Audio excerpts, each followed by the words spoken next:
the Black Mind Games podcast, episode whatever the fuck it's called, to 333.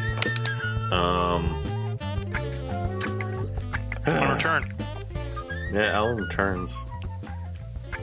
I might not be here next week again, but that might be from something entirely unrelated to. Yeah. 333. It's 343. Yeah. I was gonna say, like, Yeah, 343, whatever the fuck number it is. We're up joining me there this to week count, is bro. Allan. Yeah, who cares? I don't care. Does Josh care? Nobody cares anymore about the show. Meh. It's fine. We talk about video games sometimes. Mm-hmm. And then we talk about politics stuff, and I fall asleep, and I wake up. I wake up with a post-it note on my forehead. We didn't talk about Will Smith because we're intelligent. That man's losing his fucking mind. Yeah. Have you seen some of the videos coming out of like Jaden fucking harassing him in his own home? Yeah. I'm not God, surprised. that woman is a goddamn psychopath. She literally does not love him. She even came out and said that she didn't even want to get married. wait, are we talking about Will Smith and what happened today? Wait, what happened today? Sorry, yesterday. Sorry. What happened yesterday? Oh, where he got like fucking banned from the Oscars? No, not just that. No, that was deserved though. Of course. That's deserved. Yeah. Oh yeah, absolutely. No, apparently she live streamed him and humiliated him on Instagram. Oh, yeah, that was a thing. Like, holy Christ. What? So at this point, I'm straight up like, no, he should leave her. He should. He really should. Wait, was that video about her talking about their therapist or whatever? Maybe. She is a horrible Like person. she was like, look up, we're watching somebody something on the red table because she's been helping us in her life or whatever. I don't know. Hang on. I'm gonna look it up real quick. Yeah, because She is a terrible person. yeah, there was another video that I saw recently. She was talking about how she didn't want to get married, but Will wanted to. That I saw it. I was like, yeah. The humiliation thing. The thing that I saw was Lotus Eaters, where they break down some of the videos that come up, and I think one is from yesterday, and it's just like, wow.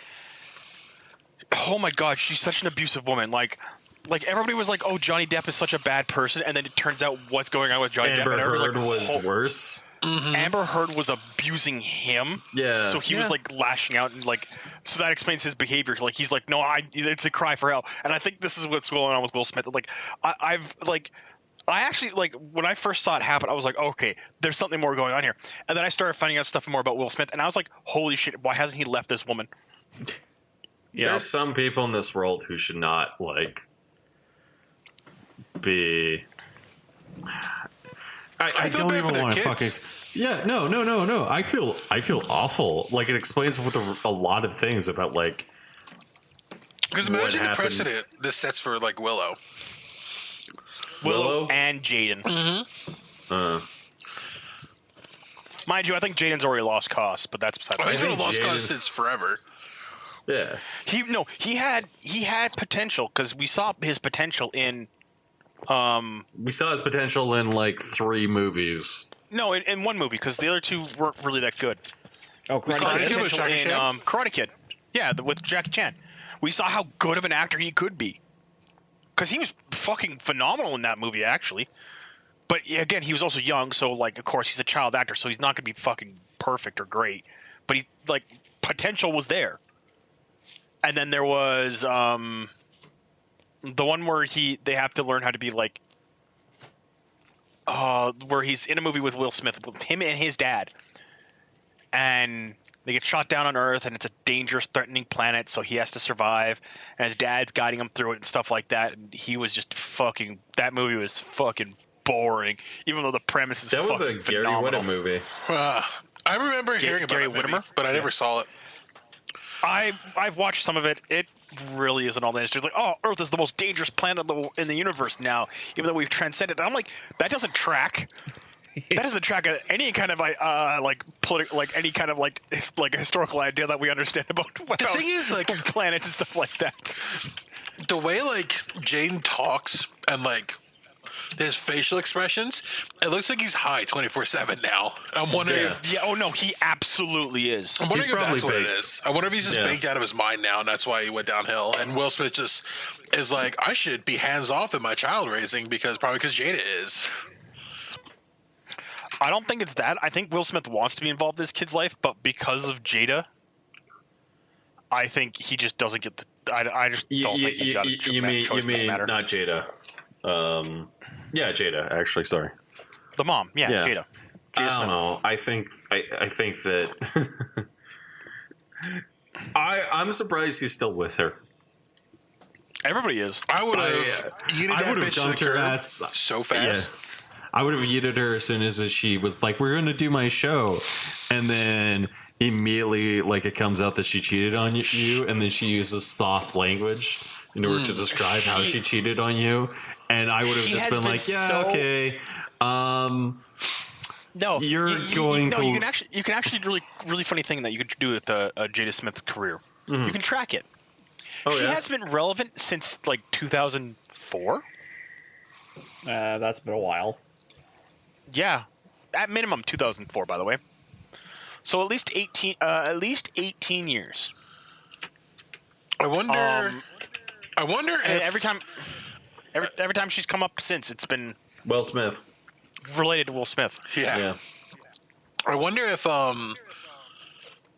like I feel like there's probably signs for that like earlier because I feel like she seems to be like pretty into the like the poly thing. I'm doing air quotes, and I feel like if she ever suggested that should have been like the immediate red flag for Will.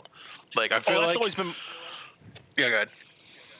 that. No, I agree with you. Like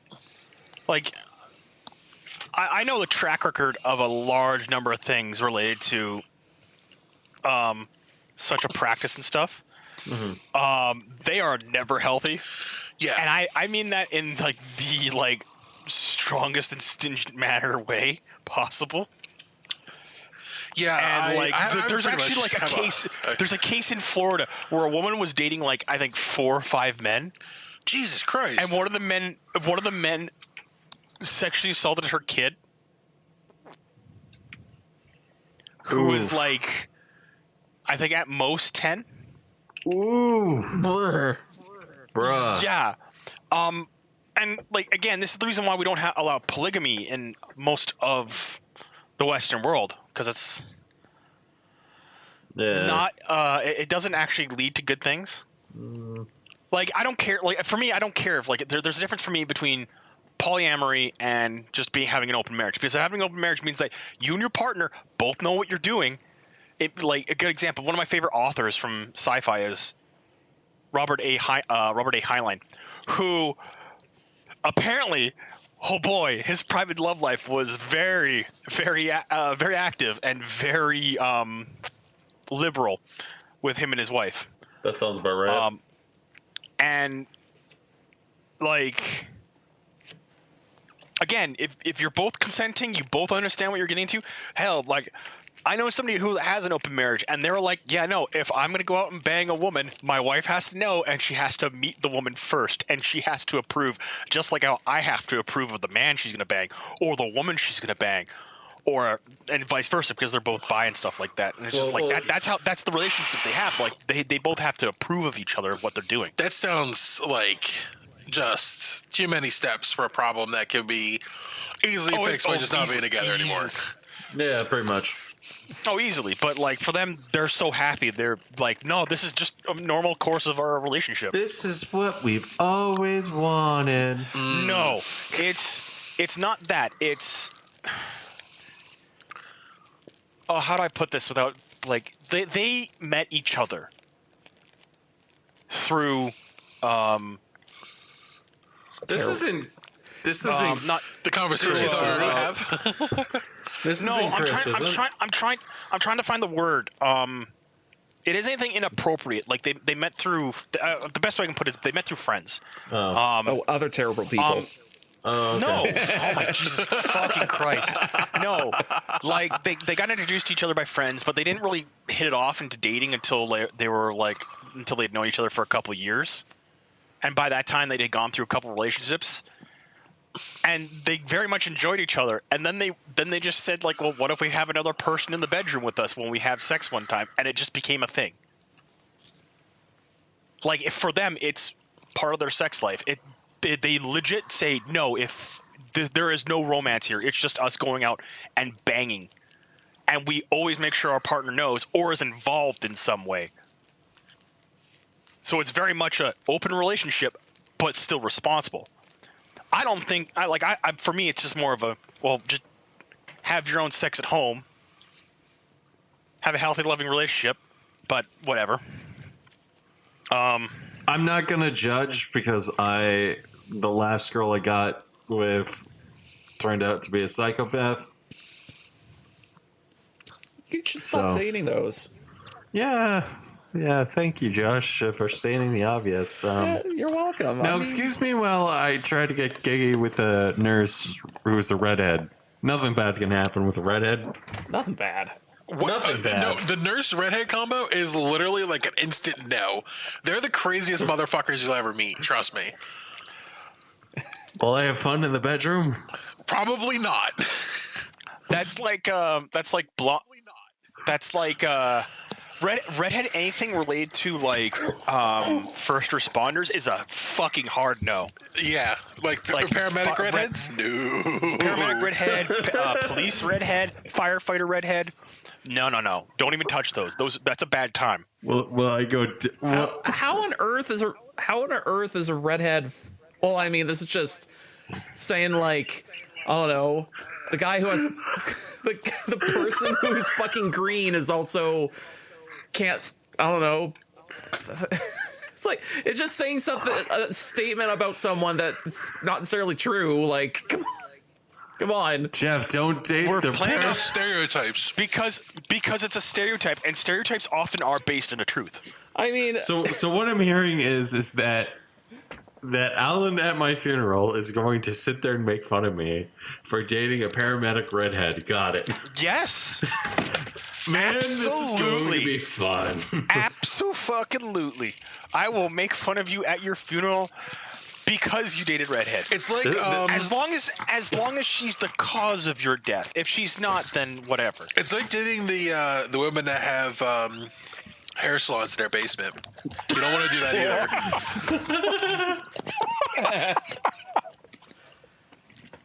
Are you kidding me, Josh? Josh, that's the perfect girl for you. Perfect girl. I mean, as long as it's not a sex dungeon, then I'm whatever. No, they're just usually insane and terrible with their money. Like fucking I was gonna say it with my sister-in-law. She has not a full-on nail salon, but all the equipment, and she does a business out of her basement, basically doing nails. So, like, Your sister is that woman that Ben is describing. Yep, that's exactly it. Because man, they're I'm suddenly.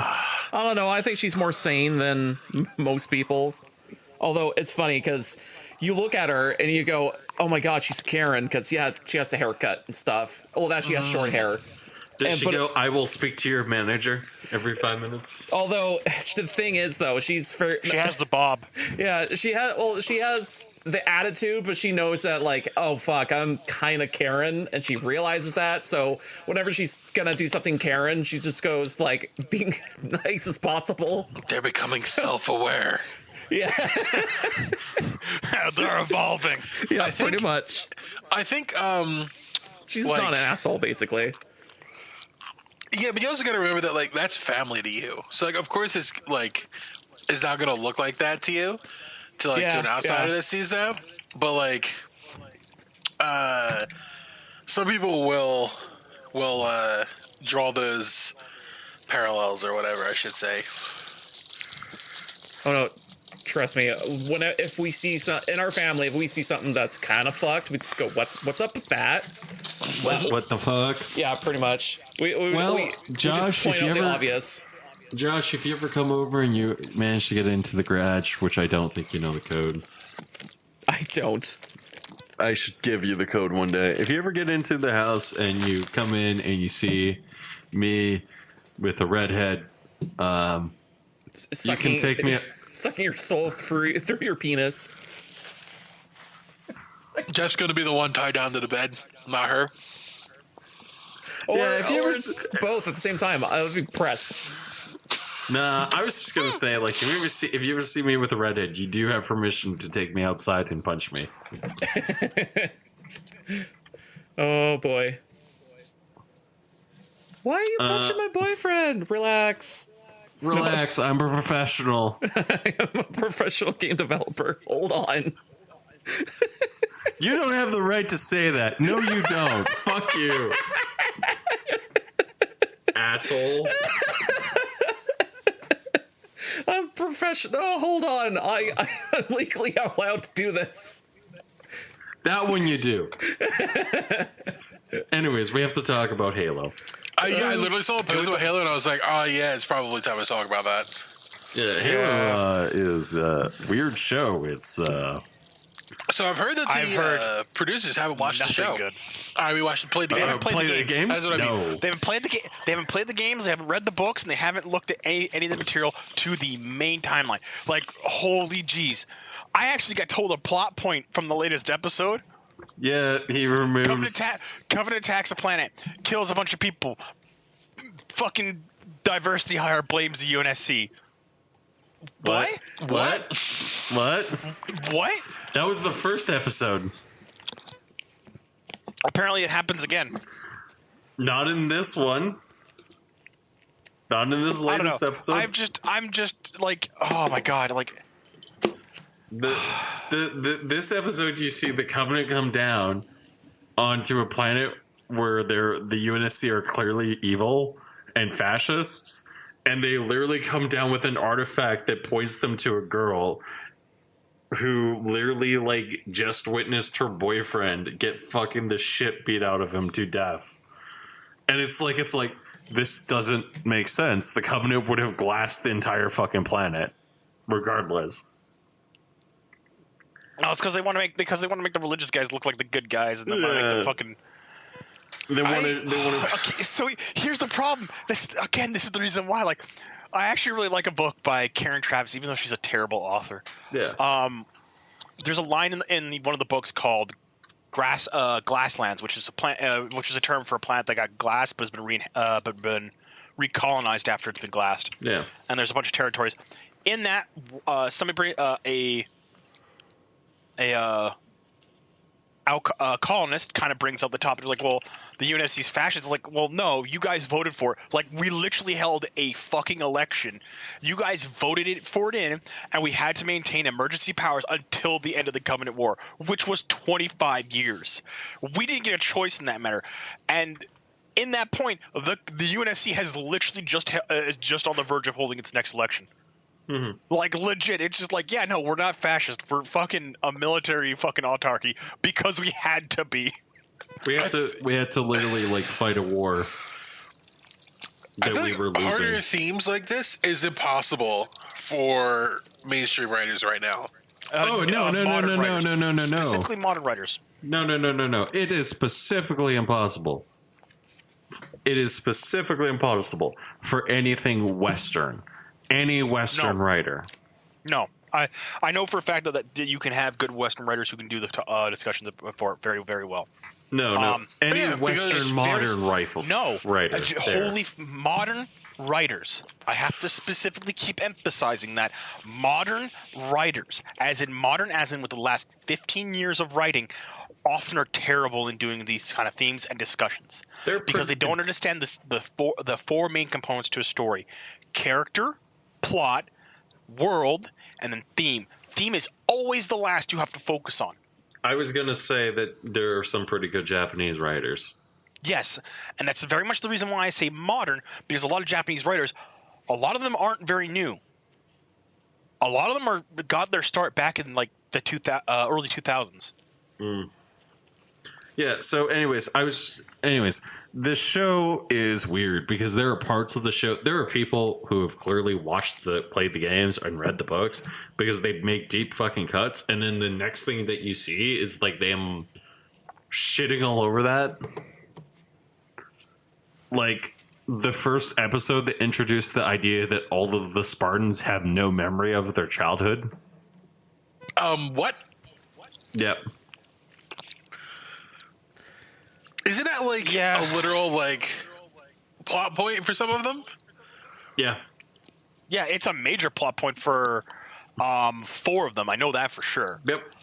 Specifically because in the reference to those 4 that I'm talking about, they go rogue because of their memories. Yep.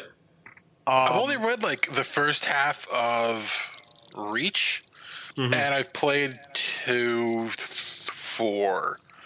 I didn't play 5. The 4 Spartans that go rogue, 3 of them escape to go back to their home planets. Yeah. Find out they've been replaced by a flash clone. One of them kills themselves. The other 2 get picked up and just brought back to UNSC. The 4th one breaks rank after he becomes a full Spartan and goes off to become a rebel leader. Not a rebel leader. He becomes a leader of a backwater planet that's just kind of like, well, we're not part of the UNSC anymore.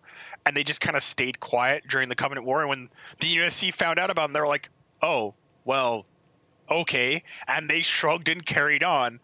They literally didn't care at that point. Mm-hmm. Even then, that story was that movie was fucking dumb. But that's beside the point. They do stuff with this, like they do stuff in this series where they introduce an idea of like an implant that mutes all of your feelings. And then they literally have a part where I gotta say, I think it's they chemically castrate all of the Spartans. Yeah, that would make which sense, is not in lore. Oh, it's not. I thought it was. No. They chemically castrate the 3s. They don't chemically castrate the 2 and 4s. Yeah. I know the reason why they don't chemically castrate the 2s is because the 2s aren't chemically altered. They're genetically altered, so they have gene enhancements done on them. Yeah. Whereas the 3, they are chemically and genetically enhanced. Yeah. So most of their augmentation is done through chemicals. Yeah. It's a safer process overall. No, it's not a safer process. It's not a safer process. Well, no, the rate of death went from like 42% success rate to 100% success rate. No, it didn't. According it was to still. The reason why I know that, but the reason why it became more successful is not because it was safer. The reason why it was done was because the genetic alleles for them were much more acceptable and much more common. Yeah, and they could also use orphans, and there was a broader range that they could use. Yeah, that's the point. Like it's not safer. It's just the threshold required for the candidates, it's lower, which increases your survival rate, which is actually a thing that happens in the military. Yeah. You have certain standards that you have to meet, and they are usually with an acceptable standard of success rate. So, anyways, like they've introduced that aspect. They've introduced the facts that the Spartans are chemically inhibited. They've introduced the fact that Spartans are chemically castrated. They've introduced the fact that Master Chief breaks rank in the first fucking episode. Oh, fuck! They've introduced the fact that Cortana can seize control of John's memories at any single aspect. She can take control of his body at any single point in time. That's like, oh my god, That's that's a joke line at the start of Halo 1. Yeah. Where it's pretty similar structure to the Pillar of Ottoman here. Don't do any messing around. That's the joke of she's so intimate with you now that she knows what you're thinking. It's thought. Oh my god. Oh. It's like they watched the first 15 minutes of like a Let's Play. Yeah. And then made a show. Well, no, it's even worse than that. They introduced characters. They've gone back on things. Like the things that I like about the Halo TV show is like the props and the actual settings, and some of the CGI is actually pretty well done. Like the Covenant look like the Covenant, but god damn, the writing is just awful. So they have writing is money, like- is yeah. what you're telling me. Yeah, they have money. But they It's being produced by Paramount, so no news surprise there. Yeah, no, nothing surprising there. they wasted their money. Well, I mean, I- Paramount's fucking making Picard. I have my biggest issue with that entire show is literally the writing. They introduced Saren, or not Saren, Soren. Whatever his name is, yeah. I one of the Spartans. I know what you're talking Yeah, about. he was able to reverse chemical castration. Interesting. He No, Oh wait, go ahead. Alan? no. I'm saying no as an objection to that. Like, no. He was able to reverse chemical castration. He was able to have a kid. He still walks around with Mjolnir armor on in an undersuit that doesn't fit him. He's the leader of a pirate gang now, and he's the best goddamn character in the show. By a fucking So mile. a character that shouldn't exist. Oh no, he's in the lore. But not like that, I assume. Not like that. No. Soren No, in I the know who- lore gets shot out of a plane, and then Halsey's like, we can't find him ever. And I think that he kills himself or something like that lines. But he goes fucking rogue, and they can't find him. And they're like, yeah, it's basically hopeless. Halo. Allan, What? it's okay. It gets worse. Oh, So this latest episode, they introduced the fact that that episode ends with us getting to see human Covenant ladies' butts Hooray! and beautiful titties. what? Yep. I saw All right, I keep forgetting that this show has fucking nudity in it Yep.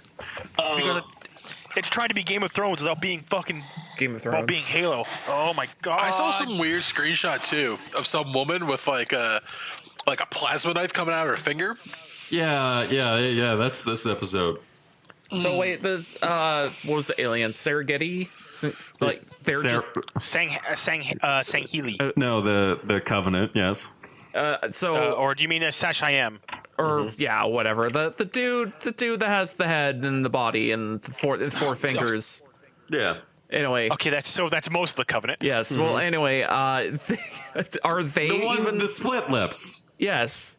Are they represented at all, or even? Very well. They're actually, from what I've heard, that is probably the most commendable part of the Halo show. Everything about and like her as a character, she's working for the Covenant the entire time, and she's a conniving son of a bitch who reads a book and is like, I hate humanity, I'm gonna kill us all.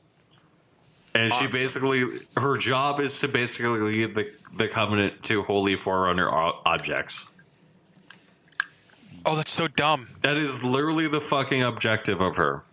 Oh my god, that's so fucking dumb. I'm not gonna. I have nothing to defend this with. It starts my but brain we to can even go- like think about and I don't even know Halo lore that well, and it sounds Yeah. just like Yeah, the genocidal race that wants to kill all of humanity because we're a front to their religion, and we're the only ones who can actually activate all of the bullshit Forerunner tech because we somehow maintain the mantle of responsibility. Yeah, all of that fucking shit. Yeah. They have humans now fighting alongside the Covenant. Gee, wouldn't that be fucking convenient? Holy fucking shit.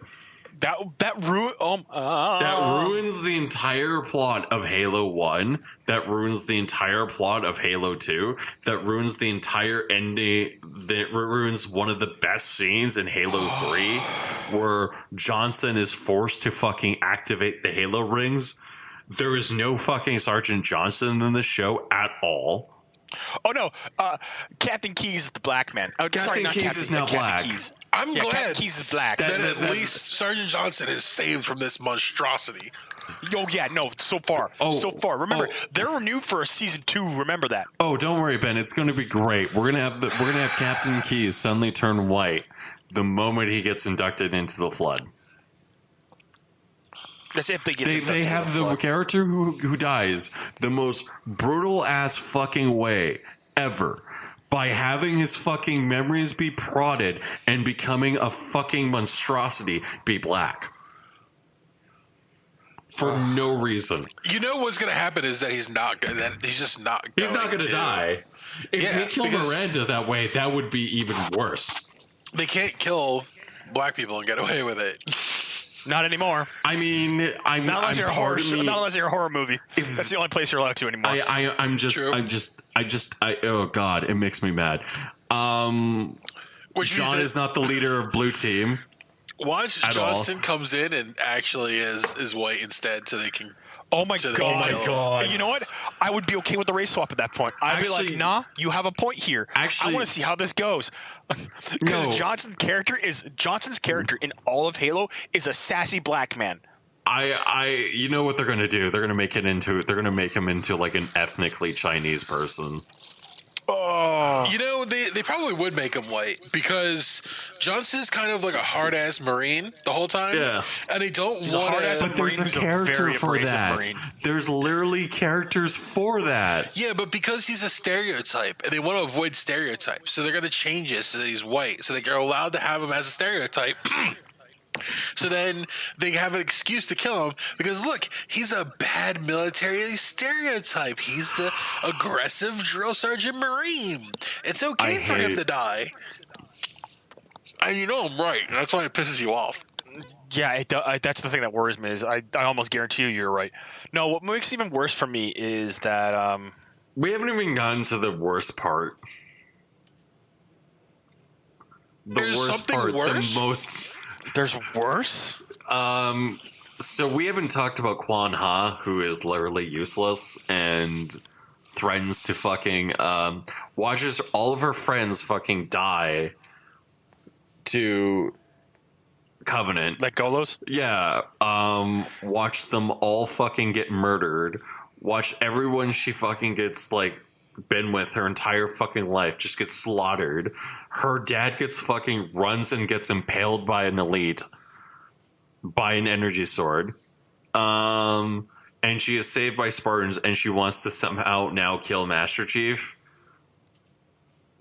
Oh, and Miranda's a fucking incompetent bitch. Oh, Yeah, every single character in this fucking show, except for maybe Cortana, who they've somehow not fucked up yet. don't hold your breath on that. They have like gotten eerily close because every single time Cortana's like, I can't let him do this, and Halsey's like, no, let John remove his augmentation. Strong, independent women, remember? And then she's like, but Dr. Halsey, I can just take control of John and prevent this from happening. And she's like, no, you must let John do this. So it gets worse and worse and worse. Oh no, she is actually ruined because, oh my god, Cortana, as we all know, was a strong female character in Halo 1, 2, and 3 because she was your voice of reason, actually. Cortana's the person who would sit there and say, don't do this, John. It doesn't make sense. No, it's not that she doesn't say, don't do this, John, doesn't make sense. It's, John, don't be a fucking moron. Here's the reasons why, because you don't actually understand what you're doing. Yeah. And then she doesn't berate him either. She's just like, no, don't do this. This is the reason. Here's your reasons why you don't do this, because it doesn't work because it's X reason, Y reason, and C reason. And then John's like, oh, okay, because John trusts her, and Cortana trusts him. It's the entire point of their dynamic of, don't make a promise if you know you can't. No, you can't keep it. John also doesn't trust Cortana at all. Oh my god! This show is so bad that the minutes I watch it, I watch it at work because that way then I don't want to punch myself. It actively it's a solid 6 out of 10 because of what they do with the graphics. The CGI is the CGI is okay. Let's be honest here. Allan could probably do something better in 2 days. Giving it a 6. Yeah. That's pretty the generous. writing. I am a generous God. But in having this conversation, I am like, I want to like say like it's a 4 out of 10, just because the writing is so goddamn bad. Like, there are some good things about this show. The writing isn't one of them. And Soren being the best character, God, I hope they make Soren into fucking Sergeant Johnson. That would be fun.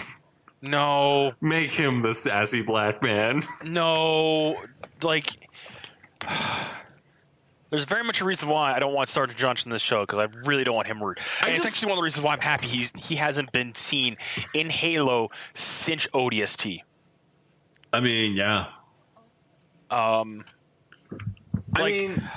still think the best show that could have the best show that would have been available for Halo was an ODST Band of Brothers style show. Yeah. You don't even have to fight the Covenant. You could just be fighting insurrectionists. It would have been interesting if they'd done something. Well, like, the interesting part would have been like, and this is just me saying this, and so like take it as a grain of salt.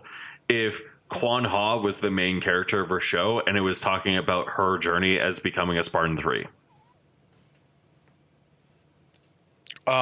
Like, Actually, the Spartan 3s would have been another good fucking another good show to follow. if it was Quan Ha and their first, like, the first episode plays out exactly, like, completely different the way it goes, but the first 15 minutes, which are the best 15 minutes of the show, played exactly the way that you expect up until the point that John gets the artifact, and then the next 20, 30, 40 minutes of the show is just talking about Quan Ha is on the Pelican. She's with 2 Spartans, and they're talking to her, doing a psychological analysis, and they sit there and say, Quan Ha, we think that you need to go into a program.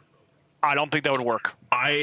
Because remember, the Spartans don't choose who go into the program. Yeah. The program, they were all pre-selected, so the Spartans would be doing that. Secondly, you wouldn't want to present something for Master Chief to be like super important to, only to just suddenly cut him out. Yeah. So what you'd want to do is you want to set up like maybe do not a proper linear story, but where the first episode is the entire, like, for the run of the episode, all it is mostly combat, but you have cutbacks to them going through their first days of basic training, where they were like even like showing them as orphans and stuff like that, how horrible conditions they were, and then finishing off with these Spartan 3s all ending up dead. And then the next episode you set up your main character from there, and that's how you set up, like, these are what the Spartan 3s are, this is their life. That's the first episode. It's just world building. This is the kind of combatants they are, and then you go forward from there. It would have been interesting if, like, yeah, but like what I'm saying is, like, in the confines of the show, it would have been interesting if, like, because like we've seen, like, George in Halo Reach, he sits there and says this girl needs a full psychological evaluation. Yes. That is because she literally just witnessed her father fucking die. killed. Yeah. Yeah. There's a difference between that and then we think we need you to put you in a program. The difference is that George is actually assessing the situation as a medical, just from a medical point of view of like first aid. Yeah. This is the situation. This is what we need to do to solve this problem. And that's how George is addressing the situation. Yeah. Whereas with the way that you worded it, Okay, it sounded I like phrased it differently. What you need to do is say that they're evaluating her for first aid and then carrying forward from there. Yeah, that would have been the way that I would have done it. Is I would have done it where it's like it turns Quan Ha, like, the entire series begins with watching all her family die, her becoming an orphan, and then Spartan psychological evaluation of her, and then saying, okay, talking, and then the next scene is the Spartan talking to Miranda saying she needs a full psychological evaluation. And then the entire series is just based on her joining the Spartan 3 program, her going through basic training, her first mission, all of this kind of stuff. You'd have to set her up to be very, very young, but I don't remember how young she is. She's like 14, I think. That's too old. Yeah, so like we would need her to be. She would need to be 7 years old. Yeah, but like, because that's how old the Spartan 3s are in the books and in the other stuff. Yeah, and then okay, no, that's fair. Like that's even a comment in one of the books where Karen Strass is like at the end of the series like, hey, we should all take you. It's a bunch of ODSTs thanking the Spartan, a couple Spartan 3s for being rescued, or talking Spartan 3s out they rescue after rescuing them and stuff like that. It's like, hey, we should take you all out for beers. Come on, let's go. And legit, all the Spartans in the room are like, including a Spartan 2 is like, I don't think I'm old enough to drink. And the Spartan 3s are all like, yeah, we're only like 14 years old. Yeah. And the ODSTs are like, holy shit, that is something we've been fighting along child soldiers the entire fucking time. Yeah, that's the entire point of that revelation of moment. I'm just like, and I feel like it's a fucking dumb one. Like, that would have been a better series. Well, yeah, and like even like the Band of Brothers like ODST series would have been better. But the problem is they want action in. This is actually something you can see with Picard, with Boba Fett, Mandalorian. Mm-hmm. We're probably going to see it with Kenobi and a couple other things where Kenobi looks so okay. Don't hold your breath. Mandalorian wasn't that bad. I thought it was pretty good. Okay, I want you to but the thing is that the moment you actually sit down and evaluate the plot, it falls apart. It falls apart hard. Okay. Elaborate. Although maybe we should turn to something that Josh can actually talk about. Well, no. I'm just gonna quickly point this out to you. Okay. Mando is supposed to be some like high class bounty hunter, right? Okay. I mean, not necessarily. It's more of like he's doing it because he needs money. Or again, still high class because he's a Mandalorian. He is like one of the best fighters in the universe. That's the entire point of them being labeled up like that. Okay. Right? Okay. How is he so fucking incompetent to not see certain things going on? Like in season 1, I think it's episode 4. Oh, I'm gonna save this town. Clearly, there's why aren't you taking your vessel? Why aren't you like, oh well, I've heard that they've got a ATST. So why didn't you get them to carry you back to their vessel, take your vessel up, bring it to the village, and just wait there for the ATST to show up and just blow them the fuck away? You're a bounty hunter. Your job is to just like do the job. He's actually like 4. You actually it's when he first meets the shock trooper girl. Yeah. I can't remember her name. Kara or whatever, right? Yeah. Oh, they did say that, didn't they? Yep. On top of that, he also relies so much on his armor that it's actually kind of like infuriating. No, not even infuriating. It's like he literally has plot armor, and it's actually frustrating because plot armor should be something that like you can like you'll catch sometimes like, oh, that's a bit of plot armor. But when plot armor is the only reason why this character is alive is because he has plot armor and nothing else, not even his skills, not like if you put like a good example, Luke surviving the Death Star, he's got a bit of plot armor at the very end there. He should have died. Yeah. But the plot armor is Han Solo coming back, and it works in with the plot. So it's a very last moment save from Han Solo swooping in to save the day. That's it. It is plot armor, but it's so subtle and works into the story that it feels natural. I mean, okay, so I could kind of like slightly maybe explain your plot hole in episode 4, because if I remember correctly, during that episode, he was like pretty much like not wanting to help them at all. Like I think he just wanted to leave, if I remember correctly. Like he wasn't gonna do it at all. And then like he slowly had this like change of heart where like he kind of liked this place, and that's why he got Cara Dune.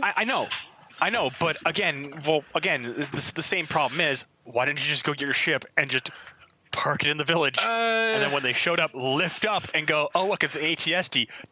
Well, oh look, there's no ATST. Remember, every time his ship got damaged, though, he spent so much time trying to fix it.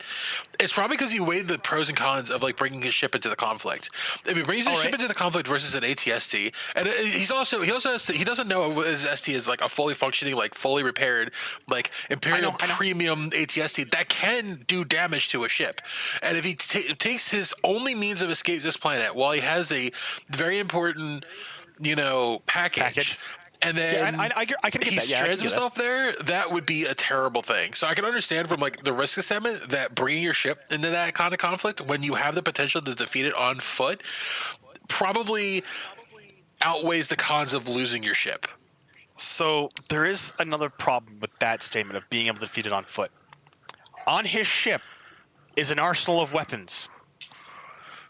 I also think that maybe he decided like last minute that he was actually like gonna do this. Well, even so, like the with that point being, like if you can get to your ship and get it there in tandem, rather than have to like you could say, hey, Cara Dune, I'll you go to the village, you start training them into how to do combat and stuff like that. I'll go to my ship, and I'll be back in time for the situation. Oh, you need food. Using all your resources there, actually.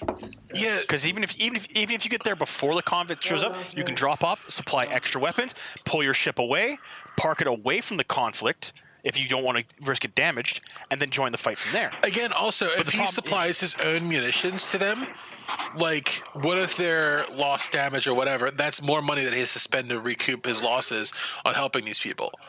He's already losing money on being here. Yeah, but like he's Remember, if he's doing it quid pro quo. he was yeah, but then he should have then down the loss even more money out of it. Like I understand that increasing your odds of survival is important, but when I feel like that like this is something that like a book could have helped with where a TV show couldn't. There was probably like a real risk assessment in his head, like how much money am I willing to put into this? And the ship and his gear wasn't worth it to him. I know, but the additional problem on top of this, and this is the reason why, like I bring up the ship and bring up the arsenal, because they're both in tandem with Baby Yoda. Best character of the series. Best thing that Disney's ever done. No, he's not. No, he's not. Okay, Confirmed 100%. I see your point. I also see the explanations as I'm like kind of giving them out, but they again like that's just a failure of not quite fleshing out the TV plot, and that's also the failing of TV in general as a medium of portraying character thought processes. No. That's not the thought process here. This is all right. I want to stay in this village. I want to increase the odds of my survival. So I either bring my ship, or I go to get or I go get weapons and supplies out of my ship, put those on the line, increase the chances of survival. Or since I'm trying to protect this child, why don't I just leave? Because I'm a bounty hunter and I don't care. Well, I have. You can. That's the thing is that every chance that he has a chance to not care and just leave people, he doesn't do it. I know, and that's because of like who he is. Like he looks like the hard bounty hunter, but he's not. And I don't know if that works, because instead of being like, because that was the entire appeal of the show. Remember, the entire first 2 episodes is him being a bounty hunter. Those are the 2 best episodes in the series, by the way. Yeah, of but him just being a bounty hunter. The fact of character growth is the point of him man, maybe I can't just be a bounty hunter piece of shit for the rest of my life. And like it's also like it's also like his conflict of fighting with his ideals in his sect of Mandalorians, because like you see that like later with the other ones, like when they're like, are you just gonna like not do this? And he's like, no, of course not, like this is the way I've been. And they're just like, why the fuck would you do that? You kind of get what I'm saying? Like it's part of his character. I get what you're saying, but it doesn't work because of the way that the plot is. It just, again, I want to look after this child. Why do you keep taking him on dangerous missions? And I don't mean like, he just leaves him. Like the only mission that the only story plot line that he leaves him with someone is with the mechanic on Tatooine on all 3 occasions that he's on Tatooine, because he's been on Tatooine 3 times now. And that's the only time that he's done it. If his objective is to keep this child safe, why does he keep taking him to dangerous and horribly, horribly bad decision making? I think it's again because like he needs to continue like working as he goes, because like there are like costs of living. Oh, I know that. I get that, and he's also trying to further like his own like objective of like the Mandalorian like presence, I guess, because like that's why they like were hidden, is because only one of them goes out. Well, yeah, one at a time. Also, that's another plot point that needs to be I also fucking think, answered. yeah, Fucking that's season one. Holy shit! Like their there whole are a sect is lot of pretty problems. stupid. Their whole sect doesn't make any fucking sense. It's really No, not. no. A lot of the Mandalorian stuff doesn't make a lot of sense. Karen Dune, whatever his name is, the Mando. Like, oh my god, there's another really stupid line in season 3 of Mandalorian because I'm sorry, Book of Boba Fett is just Mando season 2.5. I haven't seen it yet, so I don't know anything about it. It's not worth it. Don't see it. I mean, I'm going to watch it anyway, so I'm sorry. All right. Where they bring back the sphere, and this is a bit of spoilers. He finds the Foundry master, brings the sphere to her, and she's like, spears aren't. Beskar is not supposed to be used as an offensive weapon, and I'm just like, But wait, you don't you made make the missiles. whistling sparrows with them?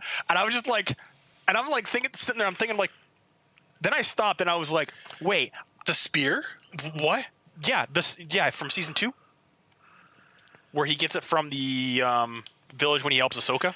I think that's another one of those conflicts of like the sect bullshit that they're trying to push. I feel like I don't know. I don't think they're trying to put this. The sect is in conflict with itself.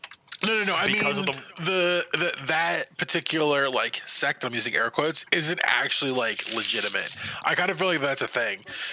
Just because, like, when you look at the established Mandalorian lore, like, I feel like something's really wrong with the way they do things, and I feel like that might be like a plot point later. I don't know. The way that they're pushing it is, oh my god, it's really weird. The best way I can put this is that if that is the wrong point, then they have some serious plot issues they need to fix. Because guess what? That sect only has 3 people left in it, and they kick a person out. Yeah, that's pretty fucking dumb. Yeah, no. And I know that they're supposed to, like, if this is supposed to be like a semi-religious thing. Also, the fact that these are Mandalorians and there's only 3 left out of a sect that got killed by a bunch of stormtroopers, which just begs questions. Yeah. Like there's a lot of plot problems, and the Mando has character problems, and I'm not exactly the best at explaining because I haven't watched the season 1 in fucking forever. Yeah, same. Same with season 2, but like there's a really good example.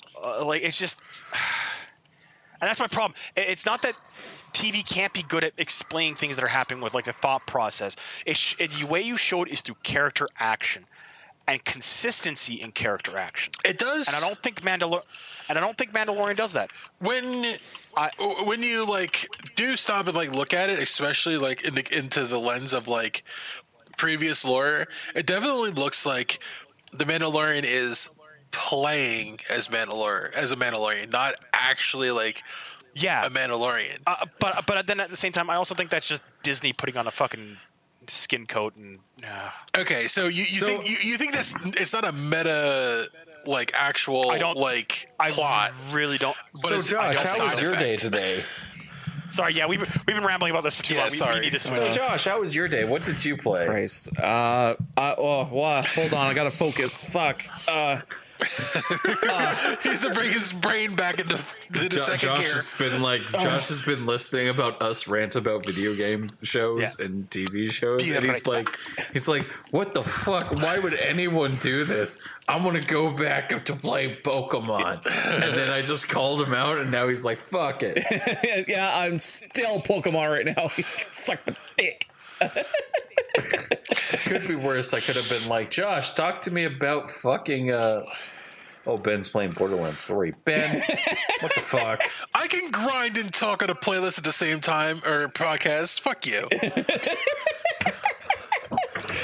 Bullshit, motherfucker, cocksucker. Oh, fuck. Fucking. Anyway, for the past couple days, I've been just playing more and more Arceus, as I do, because it's Pokemon. And I have it sitting next to me, and I still haven't played it yet. Freaking. You're a monster. You should watch our streams. The Adventures of Joe Rogan. Yeah, The Adventures of Joe Rogan. I fucking, goddamn it. It's gonna ruin me. I swear. I swear to God. It's just one day. Did you name the character Joe Rogan, or is it a Pokemon named Joe Rogan? No, the character is named Joe Rogan. It's too good. Yeah. So once in a while, you just get like, "Hey, Joe Rogan, we should go over this way," or like, "For fuck's sake!" Oh, That's hilarious. Joe Rogan. I'm gonna say the N word. yeah.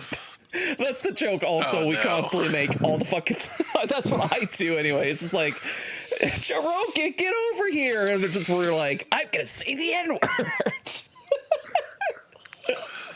Oh fuck. Ben, I want you to know I had nothing to do with this, even though I totally did. Although Have You had everything to do with that. Although I have to say, Jeff, the last time we played Arceus over at I played my copy of Arceus because I finished it and I got a lot of stuff unlocked and doing the end game stuff you're doing. I actually got the most shinies at your house, which is kind of weird. Kind of weird because now I play the game at my house and I'm like, I barely see a single maybe I'll play the game for 4 days straight and I probably won't see a shiny, but then like then like out of the blue I'll be like, oh, I got like a couple hours, I can play some Pokemon, and then like a random Pokemon in the overworld I could just notice out of the corner of my eye going, oh, I think that's a different color, let me get closer to it, bling bling, oh, it's a shiny, like what like the randomness, the fucking randomness in this game is always stellar because you can never predict it. And also, fucking, you gotta be cautious when you're also trying to shiny hunt and then fucking Arceus because they will run depending on what type it is and what you're getting. Because like I had one run on me. I forget what the hell it was. It was, I think, a cherub or a chit. Those things are always skittish, and I should have been careful. And I was an idiot. So I was like, and also I play on my monitor, and it's hooked up to that. I can hear it a little bit through the monitor, but even with the volume cranked to shit, I still can't hear it. So by the time I realized there was a shiny, it disappeared. So I'm like, well, that's gone. Rip. That's gone forever. Rip. Total rip. Ripperoni. Yep. Although it's funny because there's a thing at the end of the game called massive outbreaks, and basically it's just the same outbreaks as you've been doing through the beginning of the game, but there's just 1,000 of them all over the place, and you can pick and choose what outbreaks you want to do, and maybe there's a chance to be a shiny in one of those. And fucking those outbreaks are fun and all, but again, like, if you're not careful, you could just be like, I'm gonna check out this outbreak. Oh wait, I think it's a shiny. Bye. I don't want you anyways, I guess. You just cry yourself to sleep. So Josh has been playing nothing but Pokemon Arceus. It's almost like he has a Pokemon problem. It's like I have a Pokemon addiction or something. I don't know. It's like I can quit at any time, I think. Or not. Most likely. Most likely. Oh, fuck. I disagree with that, apparently. You definitely have a problem. Oh, yeah, totally. I don't know. It's weird because when I play a game for, just by myself, I usually play something kind of grindy in the first place. Like, even when back in high school, I played Disgaea. And that's a grind fest, like, in itself. Because, like, again, I'm sure a lot of people know what Disgaea is, but just to touch on that slightly, it's you can level your characters to 9,999. You can grind your items because your items have their own worlds you can jump into and also gain levels in those worlds and level up your items to get them the high up to, like, I think a level of 100 or more. And fucking, there's an infinite, like, rabbit hole of just endlessly grinding your life away in that game. There is a story to that game, but I've always kind of hit, like, a certain spot in the game, start grinding my life away, and then go, oh, I should go back to that story again. Let me go back. And I'm like, oh yeah, it's like all those Final Fantasy style games have like that super dumb 99 level grind, and it's just like, Jesus Christ. Oh, it's Does this one somehow manage to give you a fucking phone? phone. No. Which one? Wait, what? What were we talking about? Because I said, does this because the game manages to gives you a fucking phone. what I don't know what game you're Yeah, talking what game about. were you talking about? Pokemon Arceus? Oh no, we're talking about this guy, Yeah, bro. I'm touching this guy about the grindiness. Oh, I'm fucking retarded. I'm sorry. Oh fuck. Anyway, And now we've got Allan quiet. Yeah. No, that's okay. I didn't know what you guys were talking about, so I didn't want to fucking interrupt. yeah. Oh. So basically, anyway, as for what I like to do, again, I find a game that has grind in it, and I just apparently just do that.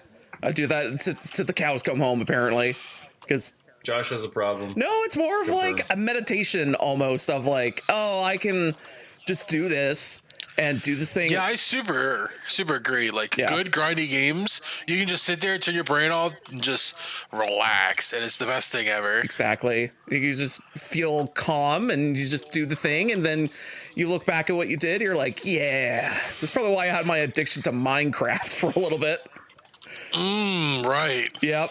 I look forward to Josh playing Tunic. I look forward to it. Josh playing Tunic is going to be funny. Tunic. Oh yeah. Well, the funny thing is, Tunic got kind of spoiled, or not spoiled, but there is some secret shit I know that exists. What's I think Who told you this? a lot of people told me because Giant Bomb, you. I didn't spoil anything. No, here. Well, that's the thing. Is like. I know about certain aspects of the game, but it feels like if I went blind, I'd probably be more, oh, this game's fantastic, and be glowing about it. But now I'm like, I kind of know the gist. What? Do you know the gist? Sorta. Ben, do you know what Tunic is? I do not know what Tunic is. Tunic Tunic looks like an adorable game. It's so cute. It's so fucking cute. I would highly recommend Tunic just based on other people's talking about it, basically. It is the best. It is the best Zelda-like game that I've ever played, mixed with Dark Souls combat. Yeah. Oh, and also, I think we should probably talk about the gimmick of Tunic, which is the shit that you're collecting in the game. It's its own Is the fucking manual for the game. So, but here's the kicker: you get the pages, and you're like, "What the fuck is this a language? Is this a language?" It's like you kind of double check that you start reading the pages, and you're like, "I can't read the words on these pages. They're in some sort of weird language." And you start looking through that, and start looking into it, and start realizing, no, it's not like set to French or anything. That's literally you're not supposed to know what you're reading. So it's like, so you basically, it's like you imported a game from some, like Japan or something, and you're playing it, and you're like, oh, this game's fun, but I don't know what buttons to hit or anything. So you look at the instruction manual, and you're just going by the pictures, going, okay, I think I could do this, and I think I know what that means, and like... What does this game? Yep, exactly. And there's some clever game design in that game that... I would say it's like kind of witnessy, where it's you could always do this, but you never knew you could.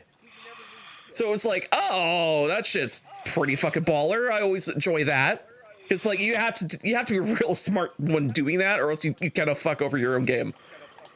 Mm-hmm. Yeah, I think there's another game like that. What was it? Tokitori 2? Yeah. I don't know. Are you just saying words now? Yes, he is. Yes, he is. He's literally just saying words. Oh god, no. Tokitori 2 is actually really good. It's an adventure game. It's also just kind of like Tunic, but it's a 2D platformer. And it also, like, as you play that game, you start realizing what you could do and not do. And then... And once you finish the game, you go back to playing again, you start realizing, oh wait, I can get to the end of the game from the start of the game. Like, it's one of those, like, oh, you play through the whole thing and you know what to do. You can actually do that from the get-go. You're like, oh, that's insane. But of course, a new player would never know that. So I like games when they do that. And Tunic is practically that. Huh. That does sound kind of cool. Yeah, it's... Alrighty then. It's like, and also the style of it, I think it also helps it. Because it's like, oh, it's just Zelda. And you start playing it and go, it's more than that. Yeah. It's a game that, like, I really enjoy the combat of, but it's like Dark Souls light. combat. There's a roll, you have a block, and that's about it. You have a lock on, and that's about it. That's all you need. You have health potions, which are your Estus flasks, and that's about it. And you gain currency, and there's no leveling up in the game. That's a little lame. RPG mechanics are fun though.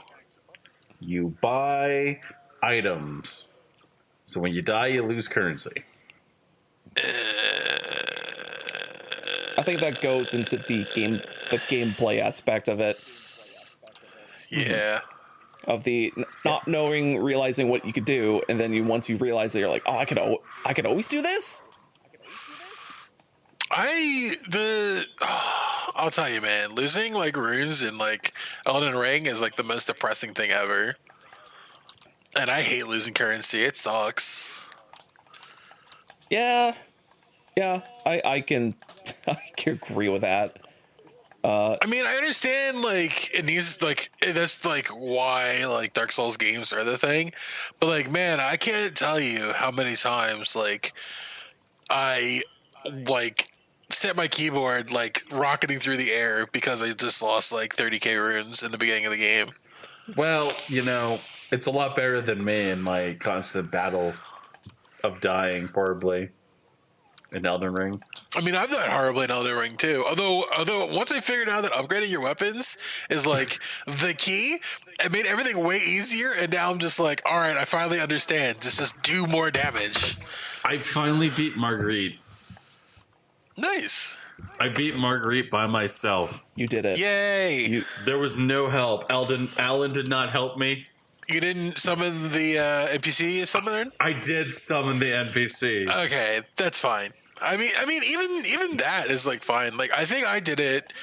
I did it with one NPC summon and another, and then I killed it. But I mean, like it increases the health when you summon more people, so it technically makes it harder. I summoned the NPC, and then I also summoned Jellyfish. Oh, I mean those don't matter because they're whatchamacallit. ashes. Yeah, they're ashes. They're summons. They're like a game mechanic. They're not. I wouldn't. Even if you use someone, who gives a fuck? Yeah. Summon people, play multiplayer. Who the fuck cares, man? Do you? Yeah. So I got a bit of a laugh. Apparently, somebody was cheating for using shield pairing. I parried him like 3 times. The dude invaded. He came to a rescue of a guy who got invaded. Showed up. He had 2 daggers out. He fucking parried the dude on like a fucking a weapon art and just fucking gutted him with a knife and killed him as a result. And it just like the response he got was just like, holy shit, that's cheating. I'm like, that's a mechanic. That's a mechanic that requires a lot of skill to do too. Yeah, what the fuck? It's better than fucking bleed though. Oh my god. I mean, bleed in PvP is like whatever. I mean, like No, bleed bleed PvE. PvE. I mean, is whatever. Yeah. But like in PvP, it's like it's frustrating. But like,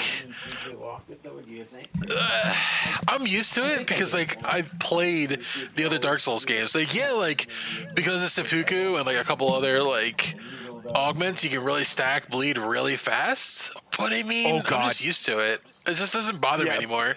There's I actually do think that bleed is a bit too powerful right now. I mean, how do you even proc bleed? You have to continuously hit somebody and build up the bleed bar, and then it just does a chunk of damage right away. It does a percentile, a constant percentile of. But does it require HP? a specific weapon? Yeah, specific weapons bleed. It requires specific weapons or the infusion. Or the infusion, which is a bleed infusion. But the thing that makes it even worse is if you have a high arcane stat, which helps you with bleed. Because bleed is tied to arcane, and it's holy shit. Dude, arcane was bugged until recently, so. The thing that I've seen is I've literally seen someone to hit a person, fucking bleed them, and then hit them one more time and kill them. It was just like, yo, that's grossly overpowered. I'm just wondering. But then again, I also don't think Bleach. I don't think Bleach cut through fucking shields or anything like that. So I think, personally, Bleach shouldn't be right up front damage. It should be damage over time. Like that's. I feel like that when you hear bleed, that's what you think. You think damage over time. You don't think upfront burst damage. I think when you build up the bar, it should be like poison. But then again, I feel like if they put too many poison like things in the game, I can understand how that'd be frustrating. Because like Scarlet Rot and poison stacking is pretty obnoxious as it is. Oh yeah. What I think the problem for bleed is, I have no problem with it being just a boof. There's the damage. I think the amount of damage, it needs to be nerfed back a bit. Well, the thing is, if they nerf the damage back, it won't be viable for PvE anymore. I think that might be a good thing because I've literally watched people like fucking 10-second bosses with fucking bleed. So what? 10-seconding bosses with sorceries? Okay then. I've seen that as well, but at the same time, I don't like that either. I just like I feel like bosses need three things. I think some things need to be mind you, the only sorceries things I've seen being bossed in 10 seconds was pre-nerf for the sorceries. They still can do it with the. I know. I wouldn't be surprised. It's just the only thing they nerfed about it was they nerfed how long the infinite FP is. Yeah. Okay, that makes sense. Yeah. But the one thing that I've got to, but like it's like I think late game bosses need more HP, and I think I don't know. Like I think it's a little. I can't exactly the best way to put it into proper words, maybe. But it just feels like bleed is just really strong. Like even with me doing a strength faith build, so I had 40 vite, 40 endurance, 40 strength, and 40 faith. Or well, 35, that's because the caps are higher now. You're like way below the cap. The cap for faith and shit is like 60 now. They're all 60. Yeah. But the problem was, I got to a point where I was just like, I don't want to fight this boss anymore. When level up a weapon that had bleed on it, fucking walked in, whap, whap, whap, whap, bleed, bleed, whap, whap, whap, bleed, and I just walked through a boss that I was actually struggling with. But that's because bleed just does flat damage versus the other things. I mean, like if you, I think that's because you're doing like quality builds. Like I think quality builds are just weaker. You have to invest harder into your secondary stat to scale your damage in Elden Ring versus the other games where like you didn't have to invest in the scaling as hard. Where this one, the scaling is so much more important. And I think that's where you've made your mistakes with your character build, is that you went for a quality build instead of a focused build. And I think focused builds are stronger because I've seen people 3-shot bosses with faith. I've seen people 1-tap bosses with sorceries. Like bleed is just, I don't think bleed is any worse than any of the other things. It's just bleed is much more prominent because it's so much easier and with less investment. Yeah, I'm wondering if that might be the problem, is the bosses just being too easy to kill right now. Because other than Radon, which everybody actually struggled with for a long time until they nerfed him recently. They rebuffed him.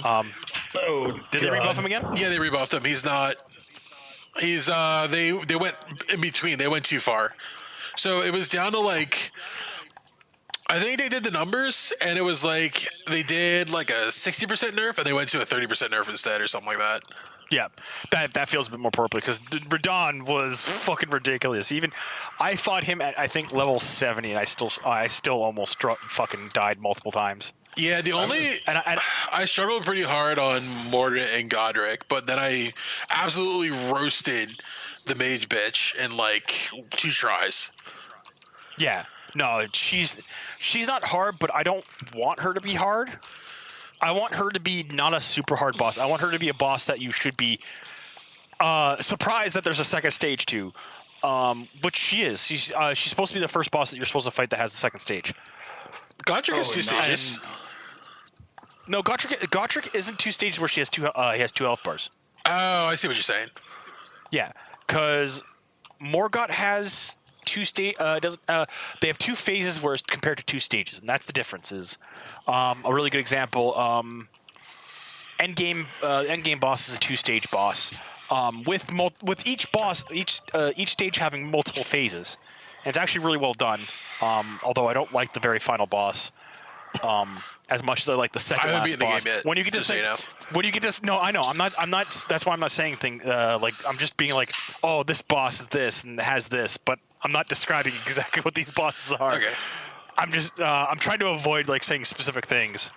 I will say though that what's the last boss you fought? Major? Yeah, let's say major boss. The mage. The mage bitch? I've only done 2. Oh, you'll like Radon when you go fight him. I'm Although, I trying think to they make need sure to- that I don't I- fuck up quests. So like I'm kind of doing that. Yeah. Oh yeah, no, that's the smart thing to do. I kind of fucked up a little bit of I'm pretty sure I'm already fucking up I a started bunch of shit. Ronnie's quest like yes, I fucked up Ronnie's quest by accident because I went into Khalid and Khalid, sorry. yeah. And yeah, I started that. I literally jumped over Ronnie's quest start by accident. I went into Kala too, but I didn't kill much there. I did the magma worm for Pot Boy, and that's pretty much the only thing that I did there. And I got like the mage stuff because I was playing a mage at a time. Yeah. Yeah, you haven't accidentally triggered the next stage of Ronnie's quest Well, yet. I've started her quest, so it's fine. Yeah. Well, no, I mean, if you've gone to Khalid before you've gone to Rhea Lucario and the Carrion Manor, you may have accidentally triggered it. But I know since you only have gone to the magma worm, It seems that area? fine so far. yeah, no, because you haven't been to a certain area that actually kicks that quest line further forward. Like if you go to a certain spot, it actually skips Ronnie's introduction, and a set of other characters' introduction, and it actually ruins like 4 quests. It skips a bunch of quest lines so that they have no connection. So you yeah. So you've done. As long as you've met Ronnie and you got to meet Blythe was there. Yeah. Yeah, then you're fine. Your quest line is still fine. Yeah, because I made sure that I, got him down and talked to him and did all that bullshit. Yeah. But yeah, no, you'll like. Oh God, do you want one spoiler? No. Okay, I can't. You're. It's not a big spoiler. It's more of a. This is a thing that's going to happen, and it's going to be kind of annoying. I see. Hey, so you know that magma worm? Yeah. I know there's I think there's another one. There's 4 more. Oh my god. 3 of which don't count as bosses. They're just in the overworld. I hate when they do that. Yeah. Yeah, that's actually a constant problem later in the game. Is you just see a lot of bosses start to Yeah, like the stupid reappear. pumpkin heads. Well, the pumpkin heads I have no problem with because like they're introduced in a cave, but then they're built out to be like just kind of like common enemies, and they're not super hard later on. They don't gain too much more health. That's true. They're not too difficult. Like especially when you fight with the one in Castle Moore, and he's like, since you've already fought the one in the Crossroads, it's not too difficult. It's like, oh, look at that! I beat him. I'm done. I'm gonna move on. Whereas, and that's the thing is, that's the thing. That's more of my problem is certain bosses that shouldn't be repeated do get repeated, and there are some that really shouldn't be getting repeated. You'll find out later on when you fight certain bosses, and then you run into them again, and you'll be like, you were important to a certain thing. Why am I fighting you again? And you're in a less impressive battle arena too. There's a couple of them though like that. I will say though that the game, we weren't talking about fucking Elden Ring, but now we are. Actually, I could talk about a game I played. Oh my god, you played the game. I played a game for a bit this week. I only got 5 hours on it, and I'm about I'm just over halfway done the campaign, so yay. I'm playing Tiberium War, Command Conquer 3 Tiberium Wars. Damn, that's a Playing- throwback. Yeah. Well, I've also been playing fucking Command and Conquer Tiberium Sun, so number 2. That's the good one. So I've been. It's got the fucking Titan in it. Oh yeah. Oh, Fuck, did you guys get to play the Gundam test? No, I haven't. missed it. I'm so mad. You didn't get in? No, I didn't No. get in. Wow, I signed up like right away and I got in. Oh god. It's fun. It's like Overwatch on fucking steroids. But like That makes sense. so it's like they've gone with the philosophy of if everything's OP, nothing's OP. The best of philosophy. So Josh, how like- do you feel about Gundam? Big ships go shoot. It's okay. So like they've taken obvious rips from Overwatch. Like the sniper one has Widow's ultimate and has sniper rifle, right? And there's obviously like the Brigida one that like has like a little healing globe and a shield and a kind of a not amazing gun and that kind of stuff. But like the thing though with the sniper one is like Widowmaker has to build up to do her like one shot headshot thing. You can just one shot headshot Gundams with the sniper with no build up at all. So you just like quick scope, boom, you're dead. So that seems to be like kind of like a running theme. Like Barbados literally two shots you, and there's literally nothing you can do about it because he stuns you, and then he just kills you, and then you're just back That in sounds spawn. broken, but I was on Reddit today and I was looking on the Gundam thread, and all I just saw was Zaku 2 pilots, and it's fucking Barbados choking and trying to punch the Zaku 2. I was like, what? Is this related to the game? Is this a fucking... That's how I learned about the fucking beta, and I realized that I hadn't gotten in. It's definitely okay. So the thing that sucks though is the base gun and the base Zaku 2s. They're like the worst things in the game. Zaku 2's ultimate is so fucking bad. It's literally just a dash and a slash with the heat axe. But Gundam's ultimate is basically Diva. Oh, just explode? Yeah, he just throws a giant canister out and it explodes and does massive fucking damage like Diva's does. Yeah. You can destroy it if you're quick enough, but it has quite a bit of health, so it's kind of hard to deal with right away. Plus it bounces, so it's hard to hit. RX-78-2s, it throws a fucking grenade. A giant canister grenade, yes. That doesn't seem anything in the games or the show anywhere. Barbados. Yeah, I suspect Barbados is melee only, and he has like a couple smashes that are like really good. Yeah, because Barbados is best. There's one of the two unlockable ones. One of them is basically Genji, which is a Gundam with like a sword or whatever. He has throwing knives and dashes, and Genji like Uber mode, blade mode, power up, ultimate. Saubi? It's someone with an E. And then the other one is like one of like the evil looking dude ones, and it's Roadhog with a sniper rifle. And his ultimate just stuns you. Like he throws out like a thing and it just stuns you, and it's just like, I'm Roadhog. Get fucked. And then his melee is like a shotgun blast, or like it's like his melee move where he like pulls out like a sword and does like a blast in front of him, and it knocks you back and does like massive damage. It's weird. It's a weird game. It's a really weird game. There's Dom, the GM sniper. Fuck. The GM sniper must be the one that just fucking. Yes. Jesus Christ. The Of GM2 course, Zaku sniper 2. just fucks your day. Although not every map is great for it, I'll say that. There's some maps that are really tight and some maps that are really open. The maps that are open on, it does pretty well on. But the maps that are small on, obviously, it doesn't do very good. I think what I would prefer for a game like this is something more like traditional Battlefield. Yeah, I think where you're just grunts, and you have your list of type of grunt mechs and stuff like that, and then you go forward from there. I think, God, what was the one? It was like BattleTech or something where you could like make your own and like customize parts and stuff and like pick your weapons and such. I feel like something like that would have been a much better decision than what we got. Yeah. I don't know if I can believe that. understand from like a balancing standpoint, but like, man, the bounce is all over the place.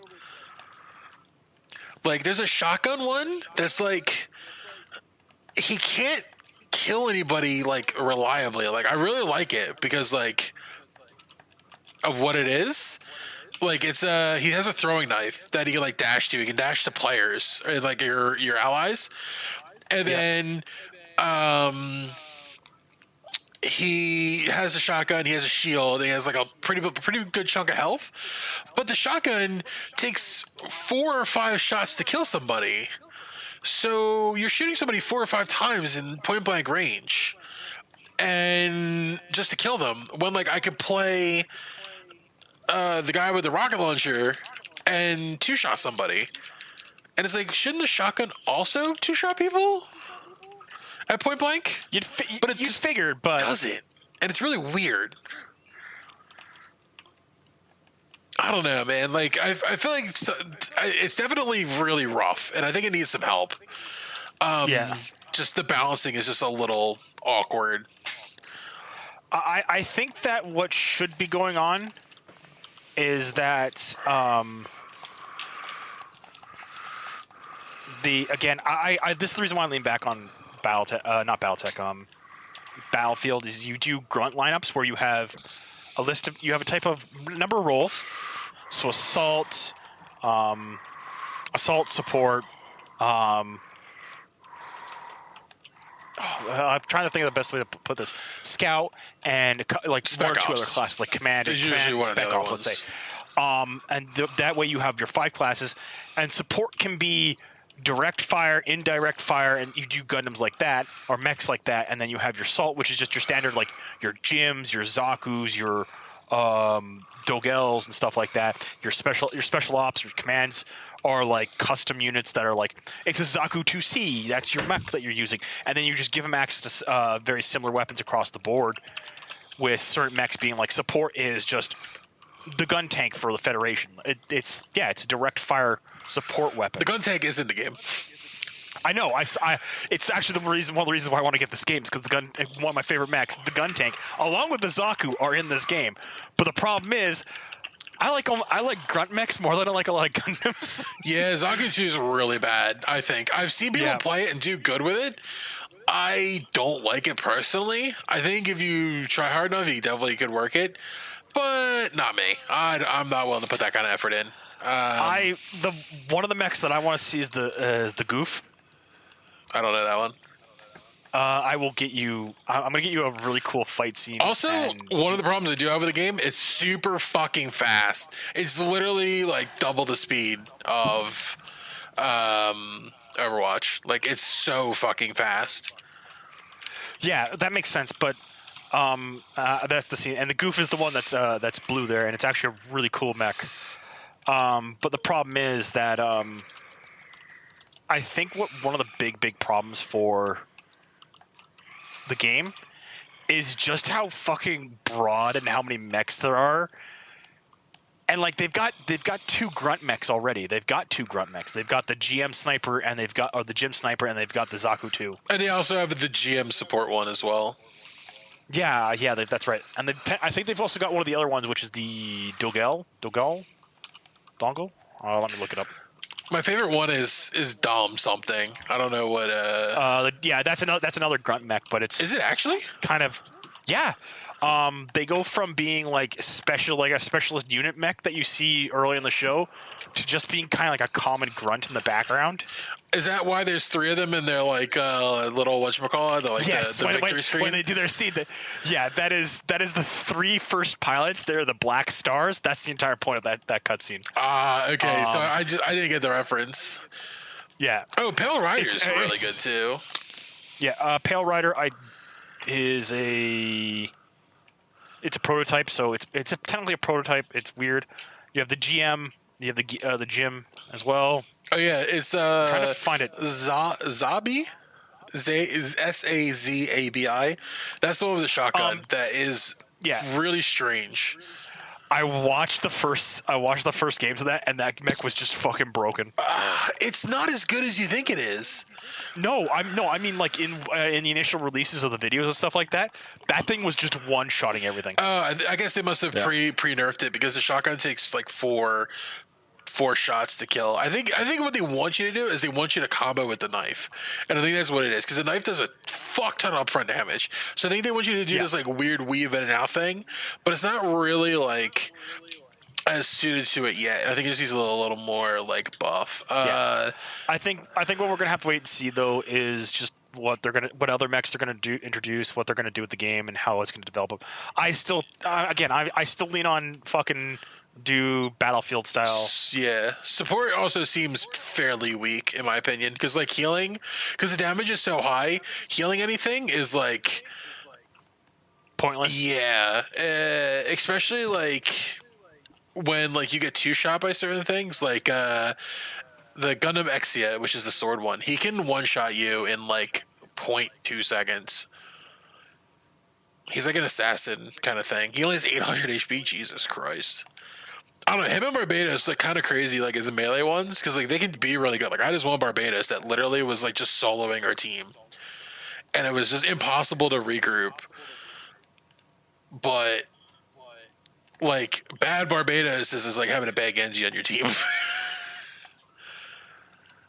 Yeah, that's Gun Tank also can carry like a motherfucker. Don't sleep on Gun Tank. Yeah, I can Don't believe sleep that. on Gun Tank. Gun Tank best. Yeah, he's really good. Like he can't headshot, but oh man, can he fuck your shit? It's almost like having 155 millimeter cannons on your shoulders is fucking mean. It's not even. But whatever. They're strong, but they're not like his super is what makes him like stupid amazing, because it's like a guided like airplane that explodes and one shots you. Mm-hmm. Yeah, I saw that's broken, and that shouldn't be a thing because that's the pilot doing that. Yeah. It's really good. I also like Ashimar. He can like transform into a plane and fly around, and has a fire grenade. It's really cool. But you know, Doom Trooper or Dom Trooper. Yeah, that's my jam. I got a 26 kill streak with him. It's really fun. Jesus Christ. Yeah, dude. Yeah, no, I just I really actually do want to see what the fucking game's like, but I missed it. I missed the sign up opportunity. I think today's the last day, actually. Well, now I'm not it gonna is. Yeah, I'm not gonna bother joining at this point. I'll wait till The next time. Yeah, same here. It's probably going to be a free-to-play game, though, because they have a battle pass and all that shit in there, and it looks like they're going to do currency in order to unlock the Gundam. So I think what's going to happen is that you're going to play regular games, earn currency, and then unlock Gundams afterwards. So you're probably going to be stuck with Zatu and the regular Gundam for like quite a while, and Cow Rider, and then you're going to then be able to buy like the other ones, the more other characters. Oh, I don't know how I feel about that, but I guess I'll have to wait and see. Although when the test started, we had everybody except Exia and Marasai. You see? Oh, the bottom one. Yeah, okay, I know what you mean. So I think maybe what they'll do is they'll leave just those two unlockable and give you like a suite of like base ones. So as they add more, you have to unlock them. So it kind of gives you like an incentive to actually like have currency or whatever. Yeah. And that makes it like the newer, more complicated ones won't trick new players. Yeah. But we'll see. Okay, but we'll see, I guess, yeah. So it sounds like fun. It's not a bad game. Yeah. Is there anything else anyone wants to talk about? I think that was the only thing I really brought to the table was that game, because that's the newest thing that I played besides DD Streamer Overload. All I've played this week is Tiberium Wars and Tiberium Sun. I won't ever touch Tiberium 4. Fuck that game. That game fucking ruined a franchise. Is that the last one that they made before they stopped making them? Yes. Yes. Yeah, that one and was it's garbage. terrible. It's the one that killed Command and Conquer. You know, I really wish. EA. God, what was that game series called? There was an RTS squad style Command and Conquer game that was like World War II. Company of Heroes. I wish that fucking stayed. No, was it? Is that the one I'm thinking of? Company Heroes has got another game coming, so Do they actually? Yeah, they're Yes. gonna make a new game. and it's Company Heroes 3. They already have Company Heroes 2. Yeah, because I remember playing 2. I think this is the one that's the RTS, right? Yep. Yeah. This one. I really love this game. I think this game is really interesting because instead of like Zerg units and like StarCraft, where like you get a ton of units, you get more specialized units, and like Yeah. micro is so much more encouraged, and I thought it was really cool from that standpoint. Like, I'm fucking awful at this game. I am so bad at this game, but man, is it just like so much fun to play. Like pulling out tanks and like actually using like actual Tank duels. strategy. Tank duels are fucking horrifying when they're done right. Yeah, dude, it's, You'll see it. You'll have a you'll like. I remember. I actually. Okay, so I played British back when Call of Duty 1 was out, when British came out, and I fucking rolled up on a road with a fucking Cromwell and a Churchill, and I'm like, all right, this shouldn't be too hard. I've got his infantry tied down here. I'm bringing my tank this way. He brought his tank that way as well. His was a Tiger. I was like, oh shit! Hard turned the Cromwell, moved up the Churchill, and all we did was just shoot each other and ping off each other. And all my Cromwell did was just go fucking skirting around and get behind him. I'm just like, hi, I have a Cromwell behind you now. And he fucking panicked, and it was fucking great. Because if you do the fight so well, because like good strategy is actually like really really important. yeah. But there's no good strategy games anymore that allow you to fucking do that. That's one of the things why I wish that got like a little more popular, because like if it got a little more mainstream, the problem was it was fighting a lot of other games that were just, or other RTSs that were like just as good. Like I think StarCraft 2 was out around that time, or StarCraft. Yeah, it's 2. Just the newest one. I don't remember. There's one of them. Doesn't matter. All that I know is that it had a lot of competition and it couldn't hang. Company Heroes 1 came out in 2006. It didn't have any good competition at the time. Yeah, it was fine then, but it was so niche, is what it was. But at the same time, it rocked all the competition. Then you had Dawn of War 2, which is the next game that came out after, related to by that company. From there, you had Company Heroes 2, and Company Heroes 2 came out in a bit of a bad spot. It had a horribly rough launch, and it had a horrible following season, because you had to buy stuff for the game to play online, and it kind of Yeah, Company Heroes 2 with their microtransactions was not the greatest. Yeah. And then you have we're looking at Company Heroes 3. And so far Everybody learned their it looks mistakes from their mistakes. good. But right now it looks like they're going a little bit woke. Oh, that's not good. Ooh, that's never fun. So they're making us fight Germans again, and I'm like, all right, fine, but we're fighting in Italy. And I'm like, you know what would have been really cool? Fighting the Italian legions. That would have been really cool. And hey, you know what would also be really cool? Not actually having mixed race units in the army, and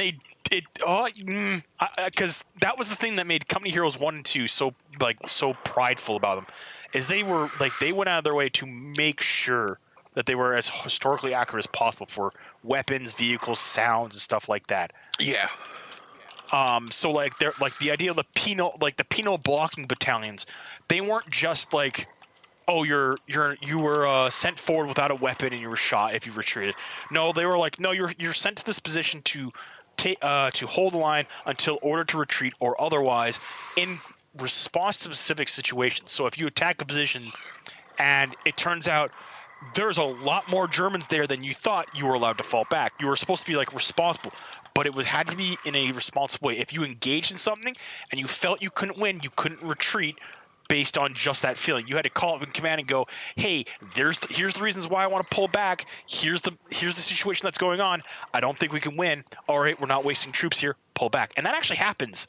But at the same time, they don't shy away from the fact that the fucking Russians fucked over the Polish partisans. They show what the Russians did to a couple of towns in Germany with them just fucking going around them, leaving a fucking blocking force there and just carrying on. It's the reason why I'm so worried, because the Americans didn't have mixed race units. It's because of I hate to say it, it's just the way the fucking current landscape of how we treat history. It's the problem of we don't want to actually show the atrocities of history anymore, and it's the age old adage of if you don't understand history, you're doomed to repeat it, and we're hitting that point. Yep. Which is the thing. Which is really funny because, I wouldn't care because like a really good example. This is how racially separated, and this is a bit of a history tidbit for you, Josh, and you, Jeff. You want to know how racially segregated units were? No. Italians didn't serve with Irishmen. Irishmen didn't serve with Britishmen. Britishmen didn't serve with African Americans. African Americans didn't serve with Asians. That's how racially segregated the U.S. military was during World War II. Like, if you came from New York and you were Irish, you were put in a unit with Irish men from the eastern seaboard. If you were from they tried to keep you as separate as possible, and if they couldn't, because of certain units, like a good example, the airborne units, because of how selective the process was for training and recruitment, they couldn't really exactly prevent that, but they would be going, so we're going to keep as much as the obvious mixing, being, black, Asian, white, Indian. They try to keep those guys separated from the airbornes. Well, they probably definitely kept any Asians separate just because of the whole. They were very Japanese racist back then. Yeah, it was racist. It was racist against all the Asians at that point because you couldn't tell who was Japanese just by looking at them. Yeah, remember there's a fairly famous picture of a Chinese factory worker that literally has like a sign like stapled to his fucking shirt that says, "I am Chinese. Do not arrest me." Yep. Yeah, I know. I've seen that picture. Yeah. You also had things like the Vietnamese and stuff like that too. And that's the really cool thing is, like, again, you didn't even see. It is cool. It's actually like it's a cool thing to look at history and go, wow, that happened. True. And then just actually understand why it happened. Like a good example with the non-mixing of like Irish, Italian, German members of society. Mind you, the Germans were sprinkled into the other units because, like, we don't trust you all in one place. I wonder why.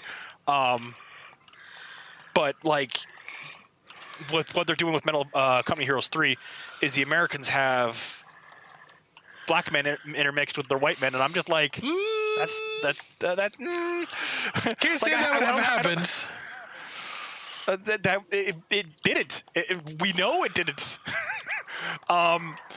Like, we know of, I think, 2 black combat units in Western Europe. I think that's the number. Whereas in the Pacific, I think there was 1. Yeah, because most of them were around the Northern African front, right? Yep. Most of them were deployed in Italy and North Africa. In the Pacific, they were mostly deployed a part of the Navy. So they were mostly Navy personnel. And of course, there were the Tuskegee Airmen, one of the most famous air units in the U.S. Air Force at the time. So, but that's because I actually pay attention to history and enjoy it. So. Yeah, here we are having a history lesson in our gaming podcast. Yeah. So anyways, I think that's the end of the show, right? I think so. Yeah, we probably put everybody to sleep, so. Yeah, Yep. Thank you everyone for listening to the Black Mind Gaze podcast. I'm sorry, Josh, you didn't speak a lot this episode. I mean, that's every We episode. love you anyway, Josh. No, that's not No, true. that's not every episode. Usually, on. whenever Josh talks about Magic the Gathering, the opposite happens. Yeah, sure. There are like hour-long clips of you guys talking about Magic. Oh, I got spoiled for the new Magic stuff that's coming out, but we're not going to talk about this week. No, Next week. Okay, I'm going to quickly describe the new set. You're going to Chicago. You're going to like it whether you're going to enjoy Yep. that.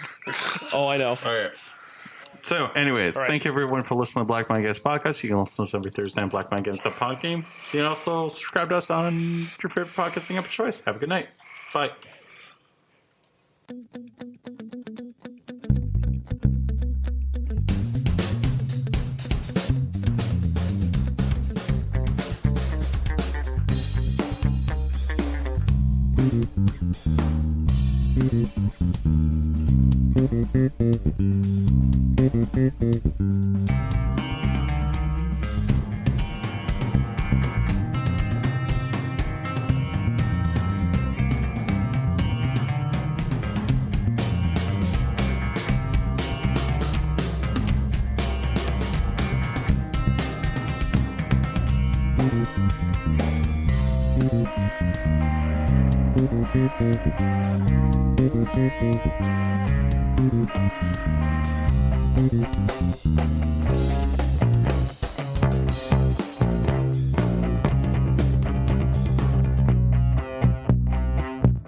Record the show. Like, legit. Let's sync and start was said, like, not 10 seconds before you popped You it. missed me talking about the crazy fucking redhead at my job.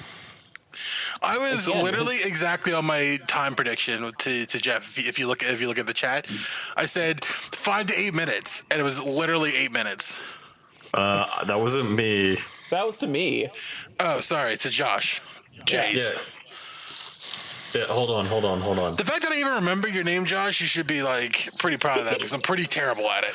Oh, I'm usually Hold pretty terrible on. about that too. I'm sometimes looking at your name going, I'm pretty sure that's Ben, I think. I just go, Iron. Yeah, that's Ben. I have Yeah, that's notes in my Steam friends of who everybody is because I keep forgetting. Yeah, you can put nicknames on top of them, so you'd be like, oh yeah, I know who that is. Yeah, that's what I do. I have the nicknames of all of them on the Steam friends list of what their actual name is, so I don't forget. Yeah. Fucking. Although there's a few Steam names in my list that I'm pretty sure I just shotgun invited because Steam had those achievements forever ago. I think it was for like that. Well, now I have fucking to Steam- unmute my mic a bunch so I can eat my dinner. Oh no. That's fine. Ben, did you like the podcast image? For yesterday or last week, I mean. Yeah. I mean, I hate Will Wheaton, so I think he's a I mean, it hypocritical just- piece of shit. Dude, if I ever met him in real life and he started talking to me, I'd be like, "Shut up, Will," and I'd walk away just because I know he fucking hates it. No. shut up, Wesley. No. What you do is you say "fuck off, Will," Shut and up, then you walk Wesley. away. No. You have to do the "shut up, Wesley" because he hates that. Because he hates being known that he was Wesley Crusher on Star Trek. One of the worst characters in Star Trek. Well, no, he isn't even one of the worst characters anymore. He's actually like a gold standard now. Yeah, that's actually sad. That's sad that he's that's a sad. better character than half the new characters in the new Star Trek. No, not half. All the new characters in the new Star Treks. He's better than Picard now. You're right. Yeah, you're right. The more I watch the Red Letter Media shit on that stuff, the more I'm like, fuck, who's watching this shit? Like, other than these two reviewers that review shit, like, fuck me. From what I understand, nobody's watching it, and but they've already got 3 seasons. They already paid for I think 3 seasons. They did that with They did the it with CW Halo. Batgirl or Batwoman. They greenlit 3 seasons, and then Ruby Rose left after the second season. They're like, fuck, what do we do? After the first season. Oh yeah, that's right. And then the black actress took over, and then she left after her season. No, she stayed for 2 seasons because this is gonna be season 3. she? I She's thought still she- there. Oh, okay. I thought she left at the end of season 2. No, it was one of the other lower actors. Not lower actors. Fuck, what's his name? The guy that played Ruby Rose's father left after the first season as well, or the second season, I think actually. No, he left after the second season. I know that for sure. Yeah, okay. because he was there for the second season. But apparently, like you could tell, I watched somebody who I watched them go through like the first and second season, and all they're doing is just commenting on the video and like being like, how fucking stupid is this shit, and talking about like how dumb everything is, and legit they looked at him and they're like, he's drinking on set. They're like, it was straight up like he does not, every scene he was in, he looked like he was just not there. I feel. Oh my god, CW got way too big for its britches with fucking that show. Yeah, The Flash. The Flash literally blew smoke up their asses, and then he ruined it. Yeah. Oh, and Arrow, of course. The whole Arrowverse thing. They had a great thing. It was going good, and then they just stretched it way too long. No, yeah. Well, that's the problem. A lot of shows don't understand how to fucking end anymore. So let's sync, and then we can talk about Halo. Oh. I haven't seen the show, so I don't know anything. All I know is that it's an incredible disappointment. Don't. It's The only way I knew about Batwoman was because of heel versus babyface and Thor Unlimited. Oh yeah, no, that makes sense. I also watch Friday Night Tights. Friday Night Tights. Friday Night Tights. Friday Night Tights. Anyway, do the sync. Sync in 3, 2, 1.